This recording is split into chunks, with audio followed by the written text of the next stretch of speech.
So if you guys want to just take a little sip of water before we get to number one. I don't take a sip of water. Cause shit might get emotional here. Alright. Because my number one guy shock everybody. Please shock us. Please shock us. Bobby. Huh? Bad Bobby. Nah, not a bad Bobby. Hi, bitch. Right. So, what is your number one? What is the defining album of the decade for you? That you will look back at the end, like when the ball drop and it's Happy New Year, I'll be like, I do not regret this. This was the best thing I've heard over the past 10 years. Album from a rapper that nobody knows or nothing, but the album impact me personally. Dylan Ross, Castle of Depression. Okay, I don't know who is it, but I want to know. I'm curious. Now I want to know. Yeah, this album is the perfect example of somebody being depressed. He was depressed at the time. A dude, both of us working. Both of us was working with Mr. Rage died and stuff. So he going through his process, and I just end up hearing about him. And this album was dope. This album was real dope, and it started off like everything. He just stayed away from everybody and made this album. And the album starts off with kind of love songs and stuff, and then it just started to get darker. And then it's kind of like one of my favorite songs, and it is I'm in love with a ghost. We talking about a girl that he loved that died. And he just going through like how the parents blaming he for she dead. And shit. Everything he still can't come to terms that she dead. He walks around, he keeps some of she ashes around her just for her to be around him. And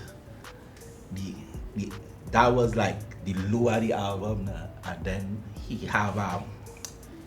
does do horrorcore too, so it have like a track called Afterlife where he talking like real angry and real about real sick shit.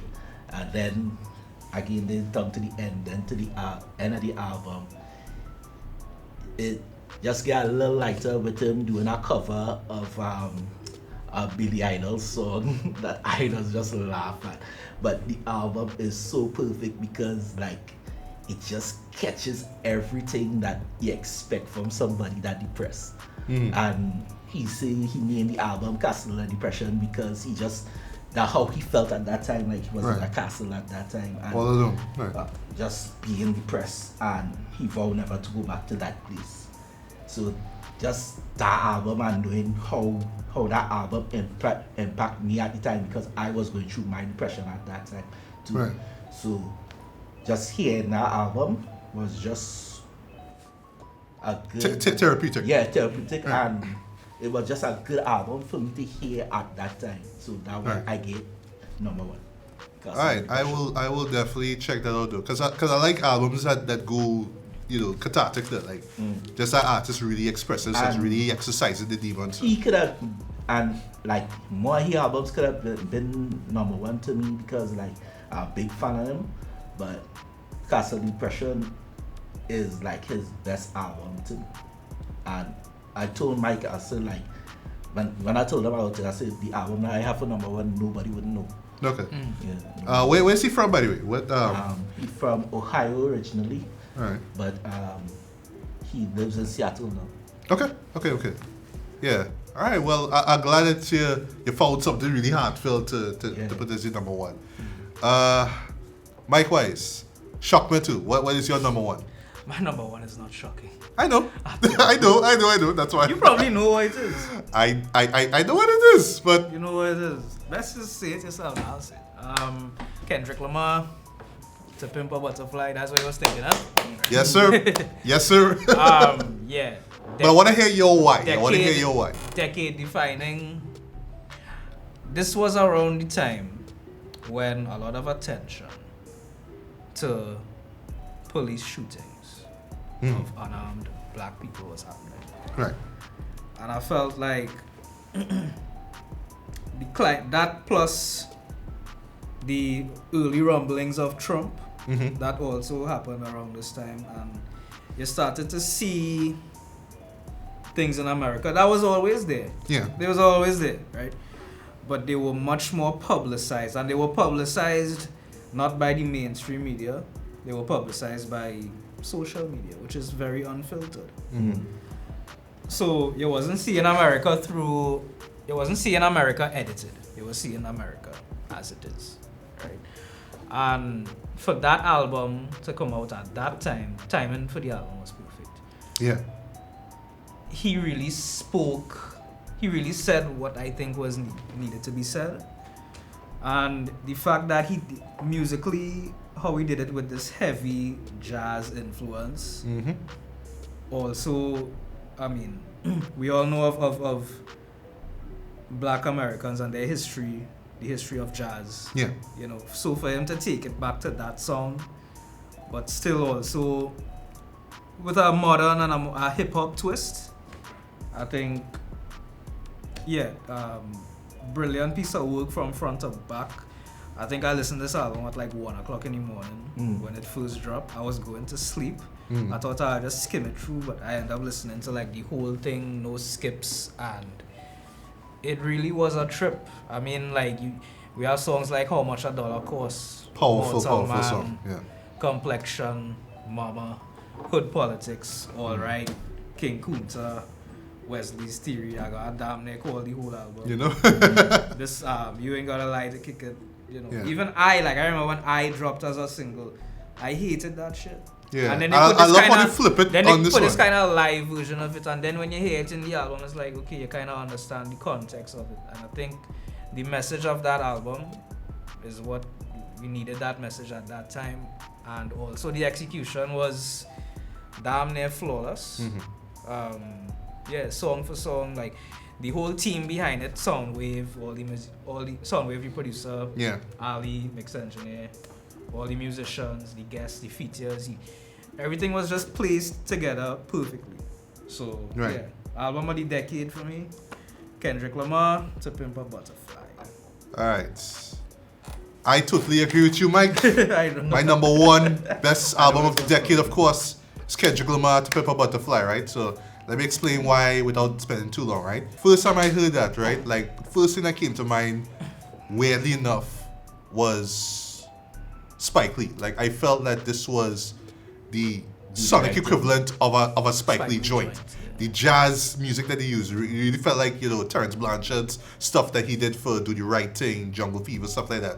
On songs like All Right and For Free, for example, and on Mortal Man, for example. That's that jazziness where it was really going for the soul. It wasn't just jazz for the sake of jazz music, but it's soul searching kind of music, soul, whatever you want to call it, right? But when I heard that, I was like, but this is music that because that was a point in time where, you know, Spike wasn't really putting out any work, right? Any movies. I was like, but this is like the perfect artist you could get to push your stuff. That this is like what Public Enemy did with Fight the Power back in '99, right? With Do the Right Thing, with Gangsta, with you know, Jazz Thing for More Better Blues, right? Where it was just an artist just coming up with something of a work of art actually that just defines an era, that defines a year. And what he did here with To Pimp a Butterfly, I felt that was exactly that dread. The beats themselves had a cinematic vibe to it, you know what I mean? From For Free to Mortal Man to How Much Does a Dollar Cost, all that. Lyrically, I mean, it was Kendrick just top tier, just doing what he does to the best of his ability. The guest that he got there, I forgot that Rhapsody was on this, and her verse on Complexion. Wow, that was deep. I love All Right. I love the music video for All Right. That was one of my favorite videos of that year. And just the guests that he got, you know, Bilal, you know, Snoop Dogg on Institutionalized. Assassin. Yes, on Assassin Black on the Black and the Berry. I love that song though. Just how in your face it was though. You know, we have the biggest hypocrite of 2015, or whatever it was. I just love the energy behind that.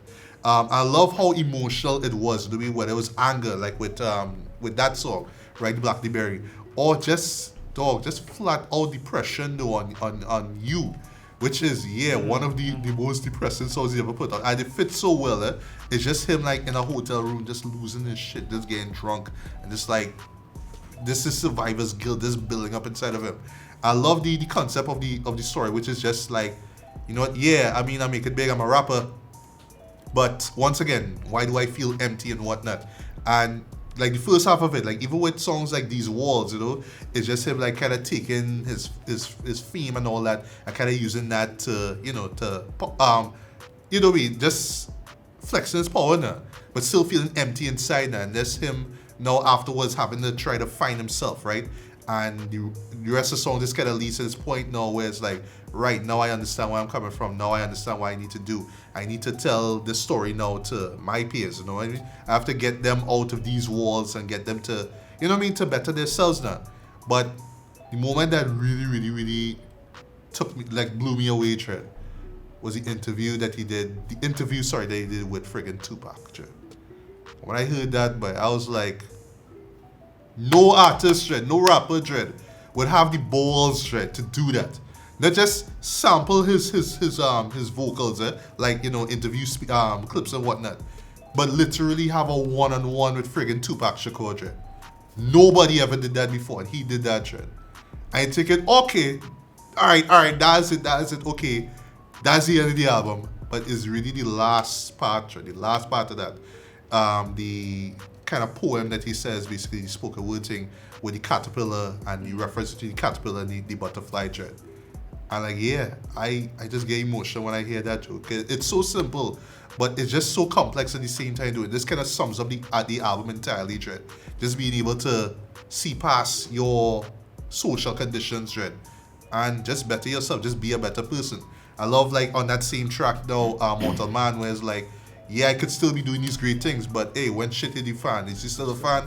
You know what I mean? So it just touched on so much, Tread. It's such a universal story at the end of the day. It's not just about Kendrick. It's not just about being black in America. It's about just being you know what I mean? So yeah, not much more I could say. Pepper Butterfly, yeah. That same thing where you talk about the interview with Pac. That could have blown up in the face bad, Yeah, I know. He had to tread real carefully with that. Yeah, that could have backfired real bad. Talking about so he was careful with how the questions he asked. He could tell, okay, well, they don't Pac talking about something else. Yeah, Pac talked about something else, but he had to word it carefully, so it felt like when Pac was talking about, like in 5 years, you know, me, black man, gonna rise and it's gonna be a riot, man, like that stuff.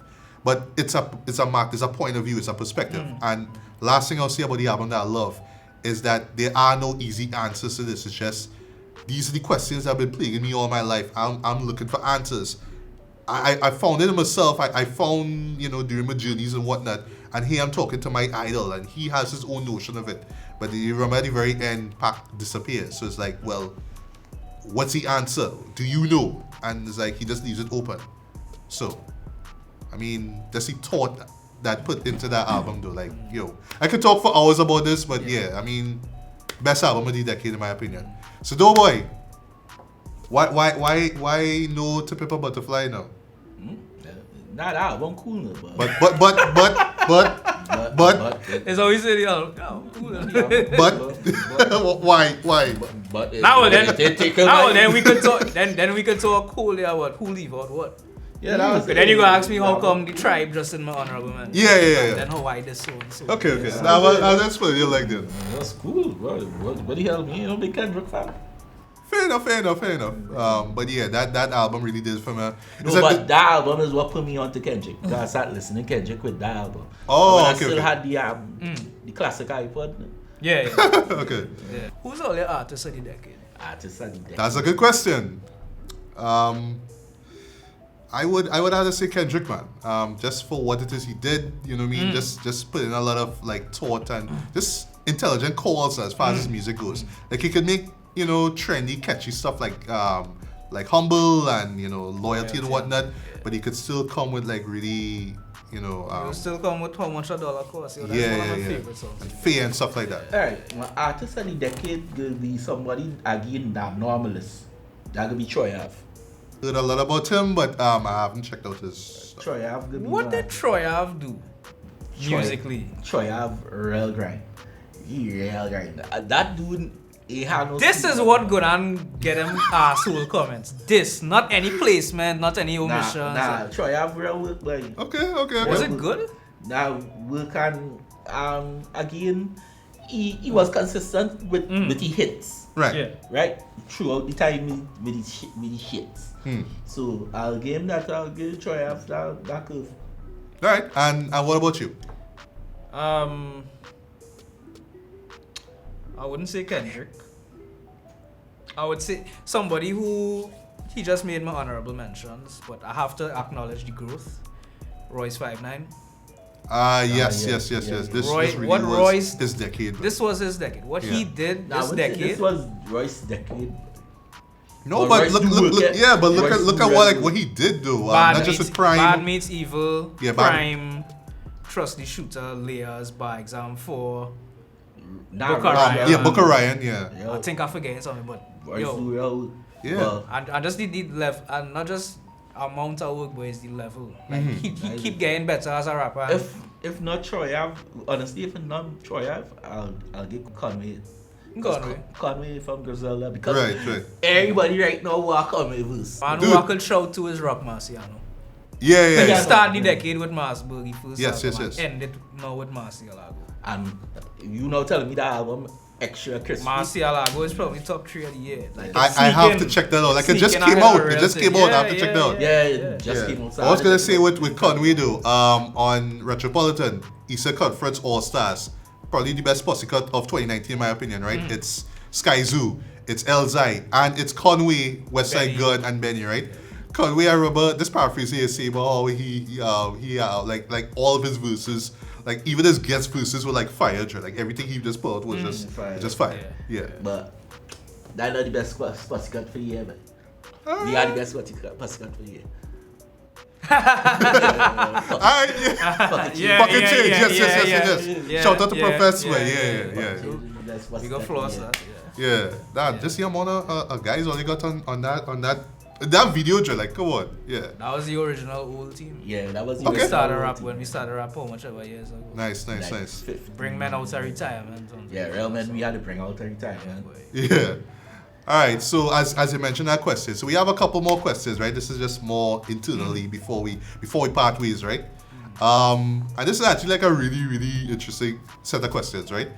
The 2020s, hip hop itself. I mean, if you look at the 2010s and especially like, you know, how the internet helped introduce the world to many artists and whatnot, right? Like these people, like the beat makers I call out on my list, like I wouldn't have known about them if it wasn't for like Bandcamp and stuff like that. You know, you have stuff like SoundCloud and, you know, I mean, you know, just different ways, platforms for people to discover other artists. And then also to the evolution of rap itself. I mean, look at trap, right? Look at that. And, you know, cloud rap and noise rap and all these different things, right? So where do you guys see realistically, right? I know we talk about 10 years from now. Where do you guys see hip hop in the 2020s? In terms of the sound or in terms of like Just the sound climate and people being able to put their music out there and just Well, personally, uh no, we stepping into a new dance because now next time we might have to be doing this. I could be 42. So nice. so I really can't. thanks for bringing reality Yeah, so to we the table. can't really be Thanks. talking. We had to be looking at things much more different, True. and it could be a new wave totally for them kids. The sound will Yeah. always change. Yeah, but I hope it does not like go down the toilet though. It'll be like I remember like when at a point in time we were just hating on certain like young up and coming rappers, you know, SoundCloud rappers and whatnot. It's like, oh, they just singing shit. It was just trap shit, blah blah blah blah. But look how other artists kind of came and took that sound and kind of evolved that too. So now it's kind of like part of the landscape now. Like look, like right now in Trinidad, like we have this White Oak commercial that's literally a trap song. Like what the hell, you know what I mean? So yes, I mean the song will always evolve and whatnot. But personally, I think that we'll always kind of hold on to, you'll always hold on to the 90s. You'll always hold on to that era. But that's not to say that the golden age, like in the 80s, will just die and whatnot. I don't think so. Also, personally, I think that other like old school rappers like from the 90s will show back up because this decade we had artists like Tribe Called Quest. We had Black Moon. We had Smith and Wesson coming back. You We had talking about Nine. from the 90s? Yeah, like still coming. No, we're basically just coming and saying, Well, hey, yeah, we can still make something. as still long as do we it, still yeah. breathe in, we could still put out music. Look at Pete Rock. We could still make beats, at and we were in you. 50s, right? Like, And you Sean Price and Little Fame. Yeah. Like I could do with a new MOP and all that. yeah. They had a project. What was it? Welcome to Brooklyn. I know that was one of these songs from it. Welcome to Brooklyn and 187. The last thing that I know to do was with Snow Goons with Spatter. Oh yes. Oh yes. And shout out to Snow Goons though. Like Snow Goons was like the stuff that they did with Onyx though, like fantastic. I haven't listened to the latest one they dropped this year, but I will actually. But yeah, but I always like personally I see that I know that the 90s, like everybody's gonna hold on to the 90s. Like 90s is just gonna be like, okay, this is what we have to look up to. You know what I mean? But we'll still kinda harken back to It's about like taking the 90s sound but also making it modern, because the blueprints of the Griselda sound, for example, is all based off the 90s. But it doesn't sound like 90s rap. Right. Yeah. You know, so you just have to innovate and Yeah. Yeah. It's just make it new. Yeah. Just take that old blueprint, as Mike say, and you build on it. Exactly. Yeah. But I wonder if that'll be the same thing now for like 2000s rap. Like, okay, so this is kind of like R&B rap basically. Tory Lanez's album, chick tape 5, right? Yeah. Yeah. That's like drawing from like 2000s that is like- R&B though, you know? Yeah, but that's like directly remaking. Right. Yeah. He not remaking a song. He not updating a song. He just Yeah. remaking songs that he like. Yeah. So I wonder if the 2000s might get left out of it, or it's just always gonna be 90s. Honestly, 90s. I don't know. I don't know, but personally, what I want to see in 2000s is, well, locally. Oh, yes, we have to talk about locally, but yeah. But you mean the 2020s, right? 20. Yeah, Yeah, in yeah. 2020s, locally, we need more spitters. Yeah. We need more spitters. I can't do this by myself, people. I know, boy. Like, I can't do this by myself. the man can't get time off his work to just keep putting out albums because nobody's going to do it. Like, people have to do it. People right? have more work too. And, Yeah. the men who stopping, man, telling me, Mike, is you doing it, you know, you used to do it too. Start Yeah. back doing it. Yeah. Well, as a fan though, like as a hip hop fan though, I mean, I love what you guys doing here in terms of just showing that we can make hip hop here. I'm done with expecting radio to be, all up, we like trying to get all this stuff as soon as like, there's always gonna be soca, right? But I mean, there are other ways for people to see your stuff, right? That's why I'm just hoping that, like music videos, like more music videos come out, more songs come out, like I say, more artists come out as well. And just for people to know that, yeah, this is how we do our thing, you know what I mean? That's a debate for another day, like, Because right now, it's like, Brace is the latest track that we drop. Yeah. Yeah. Yeah. Last thing. Brace real bad. And Yeah. we know certain people will play it on radio, but we're not going like, we expect this to be spinning on every radio station. Exactly. No, we know we limits. Exactly. And We know the game, we know the politics. Yeah. So with like in 20s, we expect that what I would like to see change is that how we when we go to a radio station, don't hit me that talk that how okay, well, but local rap boy, we don't play that here then. Or you could play Gunman and She-Holer, you could play Right, so I'll leave some more final question now, a little bit more personal now. So I'll start off. Well, I'll answer my own question, right? So where do you see yourself in the 2020s as far as the world of hip hop goes? For me personally, because I mean I'm a fan, right? I've loved hip hop ever since like in the early 90s, right? And just being able to hear these albums and just learn about new artists and new songs and all that, I love that, right? I would love to keep on talking about albums and look back at older albums and whatnot. But I would like to contribute, like if it were up to me, I like to learn the production stuff a little bit more. Because I don't know, I think that just production wise, just learning how to make beats too. And because it's so easy now, you know what I mean? Yeah. Behind the boards. Hey, you know what I mean? I like that beat behind the boards. Like that's so like I don't know, beats just resonate so much. Tag already. I don't know, like just to be a fact He that might sample this actual. hey, this is sampleable. This is sampleable, right? Yeah, but the point is though, like just to be a fact that I have beat tapes on my top 30 list, right? Just says so much, right? Just the creativity behind coming up with beats, right? And then when you have the right artist behind it, boom, you make classics, right? Yeah, and that's what I so feel that we can do here. I personally would say go for it, go headstrong into it. Yeah. Try But to do some production. and the thing is There like are two producers here who could show you the basics. Yeah. right. And you know the thing as well, you know, you're too old or you have no music background and you didn't study music. I'm like, fuck that, I don't need to have a music degree. Like, come on. You know what I mean? But I always think like age will always be at the top of my mind though, but you know, Not for producers, especially. Yeah. right.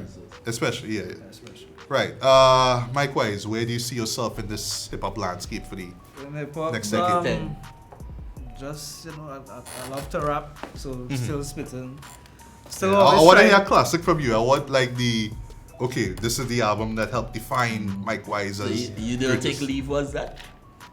yeah, I think so, I but don't don't you have think- another I album know- coming up I know- that's supposed to be I will better? tell you, I will tell you, leave is not that from the horse's mouth himself. Where I see myself, yeah, just I always look to improve. I always look to get better. Yeah. In everything, from the songwriting aspect to the lyrical aspect, Right. concepts and this kind of thing. So on the immediate horizon, Hate 68 is the album that I'm working on. Right. With input from Doe Boi, because I asked him for Nice. his inputs and just putting together the album and because making something, we making want that status classic, now. yeah, that classic status album. Yeah. I So- think that's what we need though, as far as like our local stuff goes. Yeah. 'Cause once people abroad hear, hey, this people talk about this, that's where they're gonna go for. That's where they'll seek it out. Yeah. So yeah, that's the immediate project. Of course, there are the side projects I'm working on. Of course, yeah. Apart from that, but you will always see me. You will always hear from me. Nice. Music. That's what we want. That's yeah. that's one thing. I don't plan on like stepping back Yeah. anytime soon. So. Yeah. Oh, forgot to mention another thing. Shout out to Ricardo, of course. Music videos. Like I think that, you know, like I don't want to say that I could be one to help kinda raise the bar as far as music videos go, but I would like to be part of that just because I just love music, hip hop music videos as well too, especially like how weird and, you know, just unique and kind of cinematic they are. Yeah. You know what I mean? So I think that's how we could do. You know, we be with my background in film, I could help out too. Who knows? But I just waited for that opportunity. You know what I mean? So that's another thing on my mind.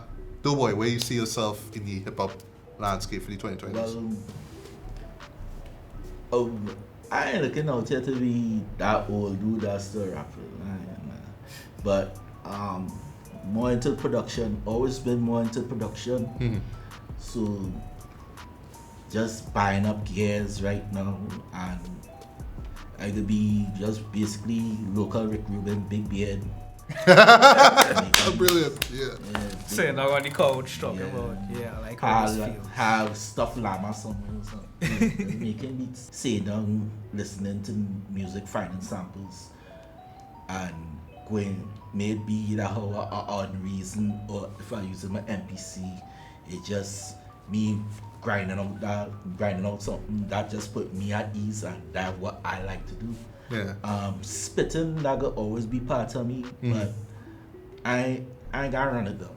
Yeah, I fair. know my limits. Yeah, Right. I know my limits, and I'm nice, but I ain't that nice to be that old still running on radio to Yeah. So what I see myself doing again with within the next 10 years is looking for the next breed of soul rappers.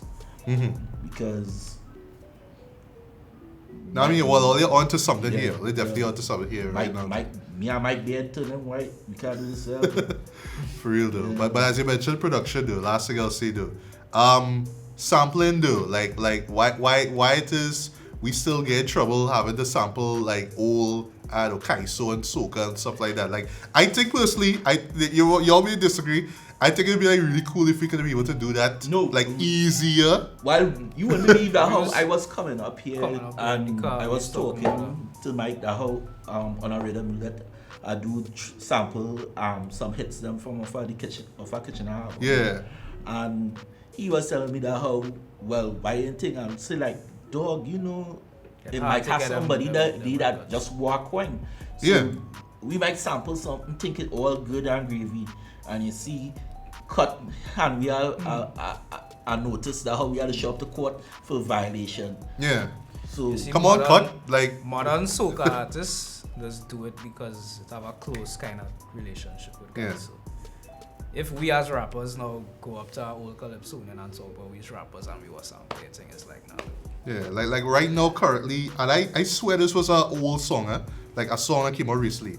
There's some, I forget the original song that Super Blue sing, but apparently I think it's Ravi B, I think it was, like do over like an old Super Blue song that and it's like some chutney soca jam, I think the name of it is, but you have Super Blue singing alongside it, so it's like, alright, cool, yeah, sample my song, alright, no problem. But I wish it's like the same thing with rap down here too now. We don't have to go through a sort of, jump through a sort of hurdles just to do that. I have a song in the vault, but it's actually a sample of a more modern soca song. Okay. It's like a horn section. Yeah, It's that would be just cool there. though if being able to It's sample actual modern popular songs. song, but it's just Yeah. kind of waiting until I you get my get enough legal coin weight so up. you just clear that. Not quite. I gonna know anytime right to early approach them people. Okay. But I have cut money. I have cut money. For those who wondering when the Hostility podcast will be coming back, Me? And what? January 2020, we will be dropping a episode. Alright, I will be looking forward to that. That's facts. Yes. I like the fact that y'all do it, y'all will plan on doing this once again during the carnival season though. Because it's like, people just kind of lost in soca and hear you guys talking about, hey, this album drop or this artist did that. Yeah. You know what I mean? Yeah. So that's cool. Alright, but on the subject of that, y'all plug all this yourselves, man. So, Micwise, where can the rest of the world find you online? Micwise official on YouTube. That's the straight link to get to my music. Micwise88 on Instagram, Twitter, and Facebook. That's MICWISE88 on all them social media nonsense. Yeah. Alright, Doe Boi, where can we find you online? And if ever you decide to drop a project, keep telling you, drop a beat tape. Just drop Yeah, coming. You could find me on Instagram at good job Doe Boi. You can find my tracks on SoundCloud at I Hate You Doe Boi. I love it. I hate you, Doe Boi. Yeah, so that way you can find my stuff. And you can, on my Instagram, I always posting like my gear and stuff. So you'll get to know producing through my visuals. Alright, cool. Well, me, Twitter, Baby Bailey. Twitter, let me say again, Twitter, Baby Bailey. Instagram, BS Beats and Bailey. Put up like a bunch of album covers, like from albums to listen to, and quick reviews of those. Also on Facebook, just look for my name, Matthew Bailey, along with the Legally Black blog, official fan base. Also, Waz D Scene here. You can look for more episodes on the DF Studios YouTube channel. Also for my BS Beats and Bailey podcast with Ricardo Medina, you can just look that up on YouTube as well. And it's also on iTunes and Stitcher as well. And any last words as far as hip hop and what we talked about and dope shit? It was a dope decade. It was. Can't wait for the next decade. Yeah, there was some booty tracks here or there. Some artists that really didn't hit. Do like me and ignore the trash. Yeah. And next thing I would say to leave, try to highlight what you like instead of trashing what you do like. Agreed. Because if you do like something and you talk about it, you're giving it attention. Exactly. Give and attention. more people will like it now because you hate it, you know what I mean? Give attention to something that you like that might be a little bit under the radar, like how Doe Boi did with his number one album. Yes. You know? So, Yeah. do that. Right. My advice. Yeah. But yeah, you know what I mean? Lots of artists came out, you know, this year. I have a feeling there's going to be way more, you know what I mean, with the next decade here. But, you know, I don't want that the great music, you know, the classic music, you know, the ones that will show up on someone's best of list gets lost within the clutter, you know what I mean? And it's easy, but it's also, you know, kind of, you know what I mean? But, you know, with the internet, you can kind of pick and choose, right? But yeah, any last words? BT coming out in 2020. Yeah. Nah, basically, like, I have the beat tape done. I was showing Mike that I finished off the beat tape and then scrap it because it was sounding too dope and I could rap on it. But, like... Don't pull out Dr. Dre and stuff. Come on. Come on. Yeah, so I scrapped the beat tape. I could release a beat tape, like, next week. But, like... Yo, folks, just do, if you're into this, just do what you like. Don't follow no trends, waves, nothing. Just be yourself. Exactly. That's it. That's the message. Be yourself. Nobody could counterfeit you. Yeah. I know everybody was riding on that trap wave all decade ago. Nobody could counterfeit you. So you know what I mean? when you go in the studio, don't try to be the next Weezy, don't try to be the next... Come up with all their own flow and all their own voice and all their own something. Oh, and please, folks, please, you know, upcoming rappers up there, we have too much littles. We have too much lils, sorry. We don't want any more lils. Oh gosh. Lil Peep, Lil Xan, Lil Uzi Foot, Lil Pump.